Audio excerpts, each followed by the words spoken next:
Hari ini gue pengen membahas salah satu saham yang mungkin kalian juga tahu nih, yaitu adalah saham Hero. Ya mungkin teman-teman semua yang sering ke Hero, mungkin itu tuh pengen tahu kira-kira sahamnya bagus apa enggak. Pengen tahu? Temukan jawabannya setelah yang satu ini.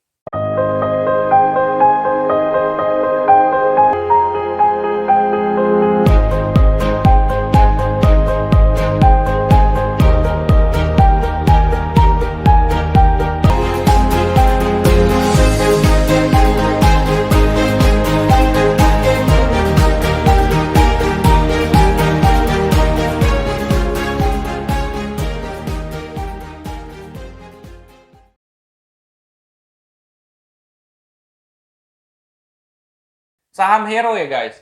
Nah, buat teman-teman semua yang belum tahu, Hero itu ternyata bukan supermarket aja, banyak lini usaha yang lain. Contohnya seperti dia punya usaha IKEA ya. IKEA di Indonesia juga dipegang sama mereka. Jadi IKEA itu adalah produk-produk rumah tangga. Jadi kalau misalkan kalian mau beli produk rumah tangga itu juga bisa di IKEA. Kedua, mereka punya usaha Giant. Giant itu juga merupakan supermarket murah ya. Ketiga, ya Hero itu sendiri. Dan keempat, itu adalah Guardian.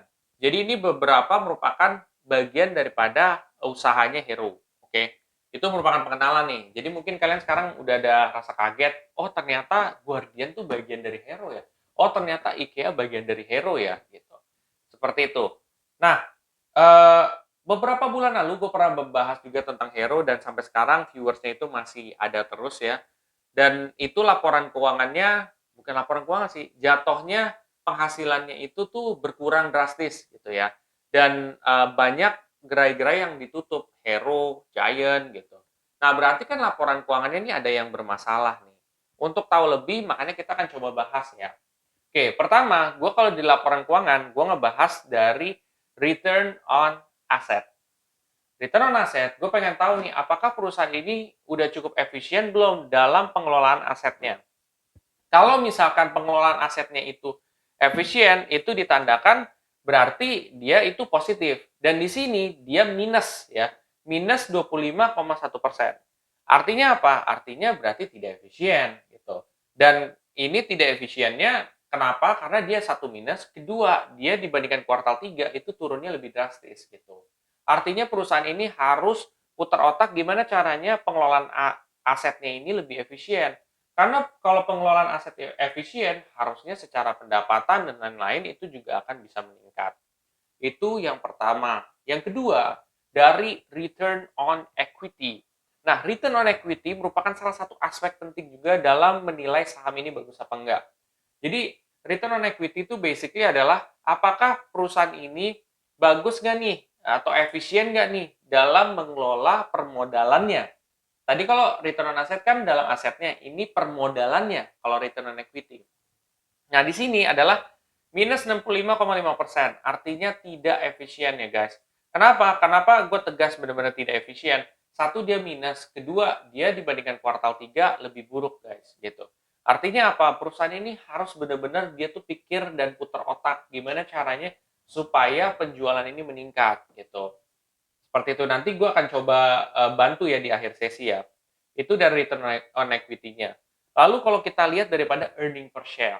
Nah, earning per share itu kayak laba per saham. Jadi semakin dia positif, semakin dia gede, semakin bagus. Di sini EPS-nya itu adalah minus 290,32 berdasarkan data saat ini. Artinya apa? Artinya adalah ya kurang begitu baik gitu loh. Kalau misalkan IPS yang bagus, ya seperti yang gue bilang, satu positif, kedua juga bisa puluhan, bisa ratusan gitu loh. Itu angkanya juga besar gitu. Dan di sini tuh minus dan minusnya itu tuh ratusan gitu. Artinya kan mereka harus banyak nih PR-nya supaya ningkatin usaha ini. Lalu gue ngeliat yang paling krusial adalah debt to equity ratio. Nah, debt to equity ratio, gue pengen tahu nih apakah utang dari perusahaan ini besar ataupun tidak. Kalau misalkan utangnya besar, itu bisa menjadi problem ya. Bisa jadi dia utang besar itu baik, bisa jadi itu buruk gitu. Tapi biasanya kalau utang lebih besar ada kemungkinan untuk buruk, tapi kita belum tahu ya. Nah, debt to equity ratio di sini adalah 161% ya. 161% di sini tuh jauh lebih meningkat dibandingkan yang kuartal 3. Artinya berarti perusahaan ini mungkin mencari utang lagi gitu loh, atau mungkin utangnya makin banyak gitu. Dan ketika utangnya makin banyak, tentu beban perusahaan ini makin berat. Nah, kita untuk tahu nih, apakah kemampuan perusahaan ini bagus nggak nih untuk melunasi utangnya? Dan ternyata kita bisa lihat dari current ratio, ya. Current ratio tuh basically ya pengen tahu apakah asetnya lebih banyak dibandingkan current asetnya lebih banyak dibanding current liabilities-nya, ya. Apakah aset mereka lebih besar dibandingkan utang mereka gitu ya. Itu ternyata di sini 67,6%. Artinya bahwa aset mereka belum begitu besar banget untuk mengcover liabilities mereka. Kenapa gue bisa bilang kayak gitu? Biasanya kalau yang bagus itu tuh udah di atas dari 100% guys. Kalau di aplikasi Stockbit itu udah di atas dari satu. Di sini tuh 67,6% tuh masih masih apa ya, jauh lah gitu loh. Nah, otomatis PR mereka adalah supaya asetnya lebih banyak gitu loh. Ya, asetnya lebih banyak kan itu caranya adalah ngembangin usahanya gitu loh basically. Nah, mungkin ini gue di sini langsung ngomong aja, untuk ngembangin usahanya jangan berfokus kalau menurut gue ya, jangan berfokus sama lu gedein tuh, cabang di mana-mana. Menurut gue itu tidak tepat. Cara yang tepat adalah udah cabang yang ada, udah lo maksimalin. Duit yang mungkin lo bisa buat, cabang baru, lo gunain untuk lebih fokusnya promosi gitu loh. Gimana orang mau balik lagi ke Hero sama Giant? Gimana caranya orang mau balik ke IKEA? Gimana caranya orang mau balik ke Guardian?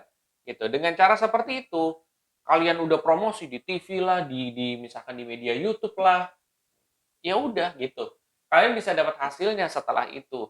Dibandingkan bikin store baru, menurut gua akan lebih efektif seperti itu dan akan lebih banyak gitu loh peminat untuk balik lagi berbelanja di Hero, Giant gitu.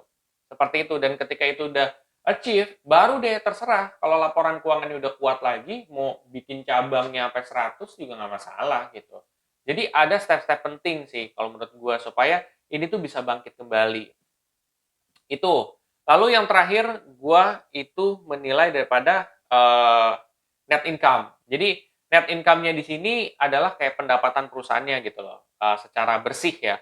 Nah, di sini apa namanya net income-nya itu adalah minus 875 billion ya. Itu gede banget, guys. Minusnya itu tuh gede banget. Lu bayangin dari kuartal 3 ke kuartal 4 tuh minusnya terlalu drastis gitu. Kalaupun kena pandemi harusnya juga nggak separah ini. Nah, makanya ini perusahaan ini tuh harus benar-benar putar otak gitu supaya dia bisa survive. Karena kalau enggak, ya tutup itu bisa jadi gitu loh. Karena ini tuh udah turun-turun terus gitu loh. Jadi mereka harus putar otak dan yang seperti yang gue bilang sarannya itu seperti itu. Dan yang terakhir itu adalah price performance.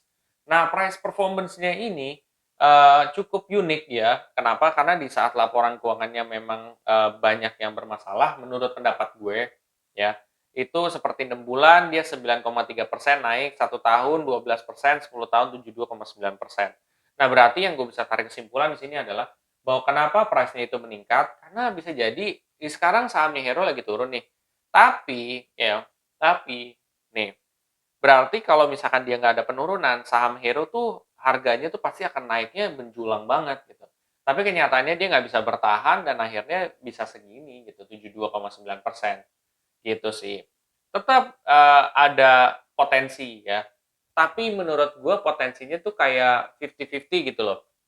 Karena kalau misalkan ternyata manajemennya dia bagus nih tiba-tiba dia ngubah semua keadaan ini, tiba-tiba jadi profit ya, terus juga net income-nya jadi bagus, positif, gede gitu.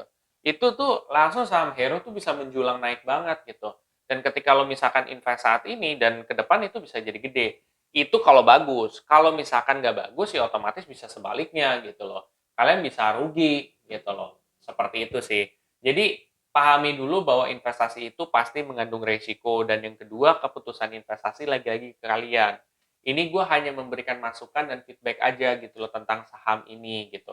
Balik lagi ini adalah pendapat gue ya guys, bisa jadi pendapat orang lain berbeda gitu. Mudah-mudahan bisa dipahami ya. Kalau teman-teman semua yang masih pemula dan mau mulai invest setelah nonton video ini, ya entah investnya di mana gitu terserah, kalian bisa pakai kode referral gue di Ajaib. Nah, di sini kalian bisa dapat cashback reksadana maupun mungkin saham gratis. Lumayan banget kan ketika kalian awal mulai kalian udah dapat Kalau kalian merasa video ini sangat bermanfaat, kalian bisa share aja ke teman-teman kalian yang lain. Dan jangan lupa untuk subscribe, like, dan komen di video gue. Sampai jumpa di video gue selanjutnya. Terima kasih.